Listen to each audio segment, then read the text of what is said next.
আমার এই স্বাদের ডিভান খাটটি হাইড্রোলিক হওয়াতে যে কী সুবিধা হয়েছে, মানে ঘরে যদি এরকম একটি হাইড্রোলিক ডিভান খাট থাকে, মানে আমার মতো হয়তো প্রত্যেক মেয়েরই খুব সুবিধা। বিশেষ করে এই জিনিসপত্র, লেপ কাঁথা কম্বল ভারী ভারী জিনিসপত্র রাখার ক্ষেত্রে খুবই সুবিধা হয়। আর আগে যে খুব অসুবিধা হতো, সেই ভেবে যখন এই খাটটা করেছিলাম পুরো একদম হাইড্রোলিক করে নিয়েছি। তো হ্যালো বন্ধুরা, গুড মর্নিং। আশা করি আপনারা ভালো আছেন, আমিও ভালো আছি। আর আজ একদম সকাল সকাল আপনাদের সাথে নিয়ে ব্লগটা শুরু করে দিয়েছি। তো শতাব্দীর গৃহসজ্জার ব্লগে আপনাদের সবাইকে আরও একবার স্বাগত জানাই। আর সকাল সকাল একদম কিচেন থেকেই আপনাদের সাথে নিয়ে ব্লগটা স্টার্ট করছি। তো এখন ঘড়ির কাঁটায় 7:30 মতো বাজে। তো এই যে এদিকে আমি ভাতের চাল ধুচ্ছি, চা খাওয়া হয়ে গেছে, চায়ের বাসন কুসন সব ধুয়ে পরিষ্কার করে সব জায়গা মতো রাখা হয়ে গেছে। আর আজকে বড় হাঁড়িতে ভাত বসিয়েছি, মানে রাতেরটাও একবারে করে নিচ্ছি। তখন প্রচুর কাজের ঝামেলা আছে, আজকে অনেক বাইরে বেরোনো আছে, অনেক কিছু আছে। তো ব্লগটা দেখতে থাকুন, আস্তে আস্তে সবই আপনাদের সঙ্গে শেয়ার করব। আর ব্লগটি ভালো লাগলে আমার কমেন্ট বক্সে কমেন্ট করে জানাবেন।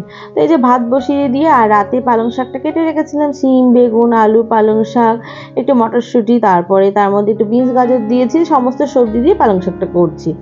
এই যে কড়াইতে তেল দিয়ে তেলটা গরম হলেই পাঁচফোড়ন দিয়ে নিলাম, আর লঙ্কাটা যে চিড়ে নিচ্ছি। মানে আবার আমি বেশিরভাগ বটি দিয়ে তরকারি কাটি, তো লঙ্কাটা চিড়ে নেওয়া হয়নি বলে যখন আমি রান্না করতে করতে লঙ্কা চিড়ি তখন এইভাবে কাঁচি দিয়ে চিড়ে নিই, খুব সুবিধা হয় আর কি।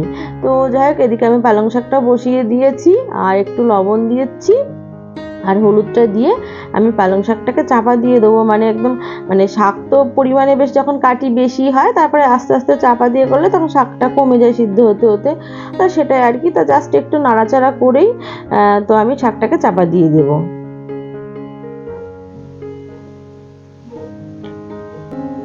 তা শাকটা চাপা দিয়ে গ্যাসটা কমিয়ে দিয়ে সোজা চলে যাবো। ওদিকে মেশিনে সকাল সকাল কাচতে দিয়েছি, তো আমার সোজা চলে যাবো জামা কাপড়গুলো নিতে। এদিকে আমার মেশিন হয়ে গেছে, মানে অফ হয়ে গেছে আর কি। তো জামা কাপড়গুলো ছাদে মেলতে চলে যাবো। তখন এখন যদি না যায় আর পুরো রান্নার মধ্যে যেই ঢুকে যাবে আর সময় হবে না।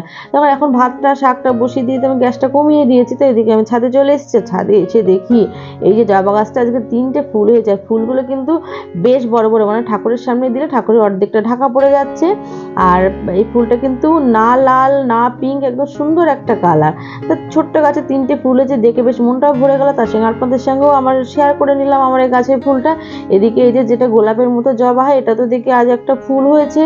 তা সব মিলে বেশ ছাদে এসে মনটা ফুরফুরে হয়ে গেল। আর আমার বন্ধুরা তো জানেনি আমার ফুলের প্রতি বেশ দুর্বলতা, মানে এই গাছগুলোর সঙ্গে তো আমার অনেক দুর্বলতা আর কি। তার সঙ্গে এই যে গাঁদা গাছ ভর্তি ফুল হয়েছে।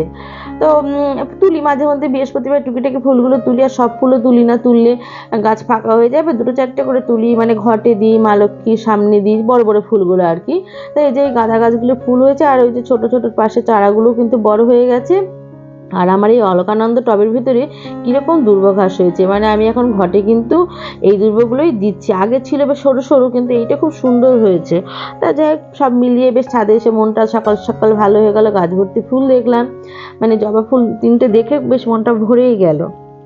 তো এদিকে জামা কাপড়গুলো মিলে নিচ্ছে। আর এই যে এটা হচ্ছে লেপের কভার। যেহেতু ঠান্ডাটা একটু কমে গেছে বলে ভাবলাম লেপটা তো লাগছে না এখন, আর পাতলা ব্ল্যাঙ্কেটগুলো গায়ে দিচ্ছি। তো লেপটা ওই জন্য তুলে দিচ্ছি। তো তার জন্য কভারটাও আজকে কেচে নিলাম। সাদা কভার ছিল, আর এটা কেচে তুলে দিই, মানে ওই ফেলে রেখে কি করব, সঙ্গে সঙ্গে তুলে দিলেই বেশ ভালো হয়। যার জন্য আমি লেপের কভারটাকেও তুলে মানে কেচে দিলাম।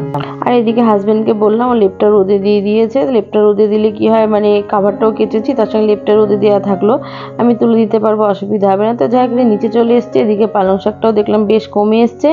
আর সকালবেলা এদিকে বাটা মাছ এসছে, আর সরপুঁটি মাছ এসছে। তো মাছটাকে ধুয়ে নিচ্ছি। মাছটা ধুতে তো অনেকটা সময় লাগবে, যার জন্য দেখলাম ওদিকে ভাতটা বসানো রয়েছে, পালং শাকটা বসানো রয়েছে, গ্যাসটা কমিয়ে দিয়ে মাছটা ধুয়ে নিলাম। তো আমার এদিকে ভাত পালং শাক দুটোই নেমে গেছে। আর এখানে বসিয়েছি, ওদিকে করবো বাটা মাছটাই করবো পেঁয়াজ টমেটো দিয়ে।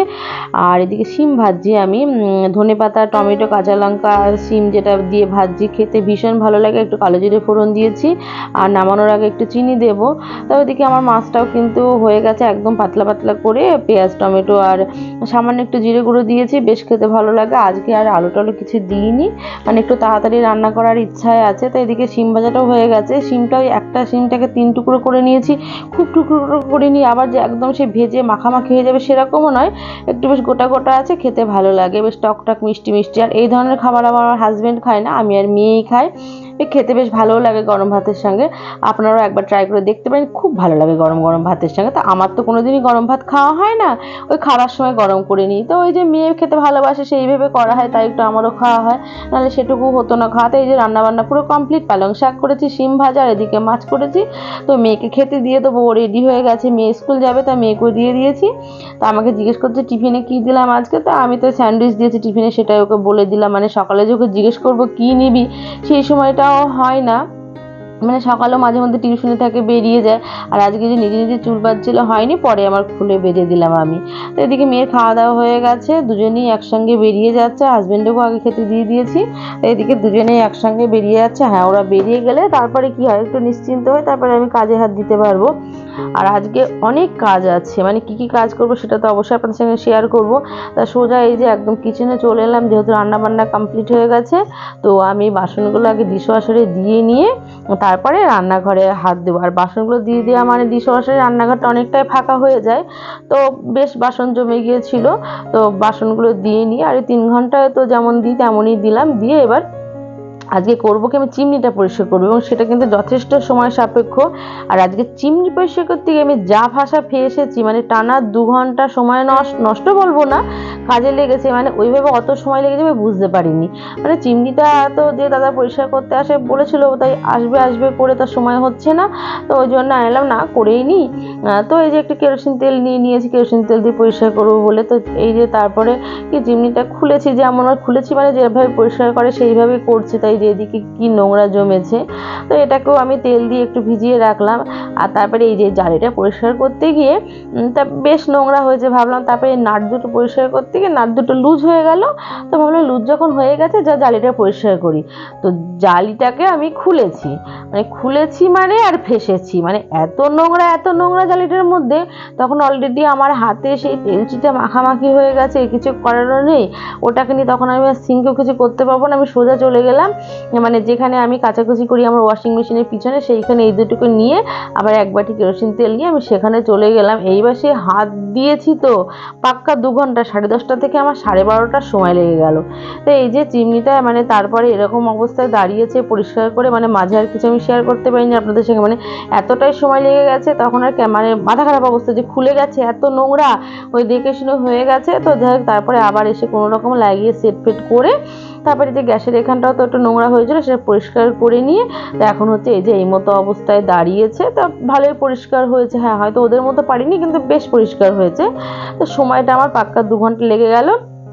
আর তার সঙ্গে আরেকটা কাণ্ড যেটা হয়েছে, যে পেপারের উপর এখানে বাটি রেখেছি কেরোসিন তেলের বাটিটা, পেপারটা সরতে সরতে সেখানে পড়ে গেছে, পড়বি পর তেলটা গড়িয়ে গড়িয়ে পুরো এই যে 3টে টলির মধ্যে ড্রয়ারের মধ্যে ঢুকেছে। এদিকে চামচগুলোর মধ্যে কেরোসিন তেল, নিচেরটা এই যে এইটা ঝাঁঝরি ঝুড়িটার উপর কেরোসিন তেল, যেহেতু এটা ঝাঁঝরি ঝুড়ি, পড়তে পড়তে ওখানকার সব বাসনগুলো, আবার নিচের এই থালাগুলোতে সব, মানে এগুলোকে আবার আমি করলাম কি গামলার মধ্যে পুরো, যেহেতু সব মাজা বাসন, গামলার মধ্যে আবার সার্ফ জল দিয়ে ভিজে এক এক করে ধুলাম। মানে বুঝুন তাহলে আমি কি ভাষা ফেসেছি আজকে, মানে বিশ্রী রকমের অবস্থা, নিজের উপরই রাগ ধরছিল, মানে নিজের অসাবধানতার জন্যে আজকে নিজের এত খাটনি হলো। তো তারপরে এই যে লেপটা, তো ওদিকে আমার মানে কাভারটা কেচেছিলাম শুকিয়ে গেছে, তো ভাবলাম লেপটা গোছাবো। তো সেই সঙ্গে ভাবলাম না হাইড্রোলিকটাকে গুছিয়ে নিই। তো তার মধ্যে এখানেও আবার একটু অনেকটাই সময় লাগলো, কিন্তু হলেও কি বেশ কাজটা আমার গোছেরও হয়ে গেল, মানে পুরোপুরি বেশ হাইড্রোলিকটা গোছানো হয়ে গেল। আর যে মোটা ব্ল্যাঙ্কেটগুলো বেরিয়েছিল সেগুলোকেও সব তুলে দিয়েছি, আগের দিন রোদে দিয়েছিলাম। তো সবটাই কিন্তু বেশ গুছিয়ে নিলাম, মানে কাজে হাত দিলাম মানে কাজটা গোছালো হয়ে গেল। আর মাঝখান থেকে হলো কি, আমার রান্নাঘরে অনেকটা সময় চলে গেল, আর এদিকে এই যে ডিভানটা গোছাতেও তো সময় লেগে যায়। কিন্তু যাই মানে কাজে হাত দিয়েছি, কাজ তো করতেই হবে। আর আমার এই ডিভানটা হাইড্রোলিক হওয়াতে বেশ কাজের সুবিধা, মানে আগে তো হাটগুলো মানে হাইড্রোলিক ছিল না, তখন এমনি যে ডিভান সেটাই ছিল, মানে পাল্লা সিস্টেম, অসুবিধা হয়। তো যাই হোক, এখনও মেয়ের পড়ার ঘরে যে খাটটা ওটাকেও ডিভান করে নিয়েছি, এটাকেও ডিভান করে নিয়েছি। আর একটা যে খাট আছে ওইটা যেমন তেমনই আছে, কিছু করিনি, ওইটাতে কিছু রাখিনি। এটা আমার অনেক সুবিধা হয়েছে, মানে কিছু না, এই যে ডিভান মানে হাইড্রোলিকটাকে তুললে আমার খাটটা একদম গোছানো হয়ে গেল, কোনো সমস্যা নেই। আর এই যে পুরো একদম গুছিয়ে নিয়েছি, আর মাঝে এইটুকু সামনে জায়গাটুকু ফাঁকা রাখলাম। এটাতে এখন যে পাতলা ব্ল্যাঙ্কেটগুলো গায়ে দিচ্ছি মানে শীতের শেষে, তখন একদম সেটা এখানে চলে যাবে। তো একদম আমার ডিভান পুরোপুরি মানে গোছানো কমপ্লিট হয়ে যাবে আর কি। তো যাই হোক আজকে কাজের মধ্যে দুটো কাজই আমার গোছানো হয়ে গেল, মানে ডিমান্ডটাও গোছানো হয়ে গেল, ওদিকে রান্নাঘরটাও বেশ পরিপাটি করে আর কি আমার চিমনিতে পরিষ্কার করা হলো। তাই এই যে মানে হয়ে গেছে। আর এই যে মানে হাইড্রোলিক হওয়াতে কত ভালো, মানে বিছানা আমার কিছু করতে হয়নি, জাস্ট আমি নামালাম আর পরিষ্কার, মানে কিছু না। আর এদিকে এই যে প্রায় এখন মানে 1:30 পার করে গেছে, অনেকটাই সময়। তো এখন যাব স্নান করব, তারপরে পুজো করব, তারপরে বিকেলে আমার রোজকার যা রুটিন সেই সব তো আছে, তারপরে পুজো করে খাওয়া আছে। তো টুকিটাকি এই করতে করতে সে দেখবো 4টে বেজে গেছে, মানে 1 সেকেন্ড রেস্ট নেবার বসবার কোনো সময় নেই। মাঝে মধ্যে নিজের ওপর নিজেরই বিরক্ত লাগে যে কেন এত কাজ করতে চাই, কিন্তু পারিও না। তো যাই হোক সব মিলিয়ে মানে কি বলবো, মানে নিজেকেই নিজের ওপর রাগ ধরে যায়। তো এখন কিছু করার নেই, কাজে যখন হাত দিয়েছি করতেই হবে।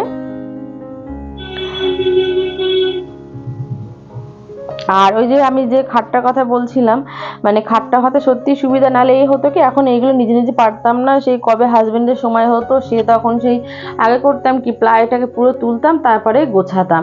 তো এখন আর সেইগুলো নয়, তাই এদিকের কাজ মানে মোটামুটি হলো। আর এই যে এখানে পুরো একদম কাপড় চোপড়ে বোঝায়, তবে এগুলো সবই বার করেছি, মানে নেক্সট একটা বড় প্ল্যান আছে। সেই প্ল্যানটা কী প্ল্যান অবশ্যই আপনাদের সঙ্গে শেয়ার করবো, এবং সেটা নেক্সট ব্লগেই থাকবে।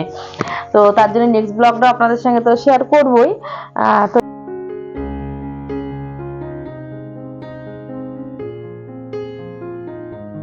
তো যাই হোক আজকের ব্লগটা এখানেই শেষ করছি, নেক্সট ব্লগে আবারও দেখা হবে। ততক্ষণ আপনারা ভালো থাকবেন, সুস্থ থাকবেন, সাবধানে থাকবেন। আর আজকের ব্লগটি ভালো লাগলে অবশ্যই কমেন্ট বক্সে কমেন্ট করে জানাবেন। আর ব্লগটি ভালো লাগলেও লাইক, কমেন্ট, শেয়ার আর সাবস্ক্রাইব করে দেবেন।